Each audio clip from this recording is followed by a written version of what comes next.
So guys দেখো, আমি সকালবেলা ঘুম থেকে উঠে দেখি চারিদিকে জল, বাড়ির সামনে পুরো গলিটায় পুরো হাঁটুর ওপরে জল। এত জল যে ধারণার বাইরে। আমাদের ওই লাল সিঁড়িটা আছে, সিঁড়ি অবধি পুরো ঠেকিয়ে গেছে।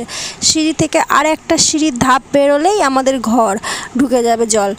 তো দেখো পুরো ওই দিকটা, দেখো পুরো গলিটায় পুরো জল জমে গেছে। আবার ঠিক রাস্তার দিকটাও পুরো জল জমে গেছে। দেখো এই পাশে আরেকটা দেখো রাস্তা আছে, ওইটা হচ্ছে মেন রাস্তা। ওই মেন রাস্তা থেকে পুরো জল আসছে। হসপিটালের পেছনে যত সুভাষনগরের জল পুরো বয়ে বয়ে আমাদের এই গলি দিয়ে যাচ্ছে। এত জল, যত বেলা হচ্ছে জল আরও বাড়ছে।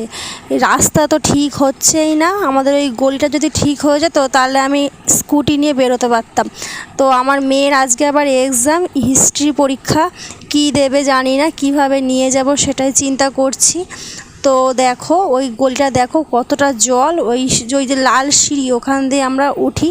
আর এই দেখো মেন রাস্তা, ওই দেখো রাস্তা দিয়ে গাড়ি যাচ্ছে, ওটা হচ্ছে হাই রোড। ওই হাই রোডের ওদিক। সো গাইস তোমরাই বলো, এই বন্যায় আমি এখন কি করব? না বেরোতে পারছি, না কোনো জায়গা যেতে পারছি। তোমাদের ওদিকে কেমন জল হয়েছে নাকি আমাকে একটু জানিও। হ্যাঁ, আমাদের এমনিতেও সুভাষনগর একটু বৃষ্টি হলেই জল জমে যায়, তার মধ্যে রাস্তাও ভালো না। রাস্তা তো ঠিক করার নামই নেই সরকার থেকে।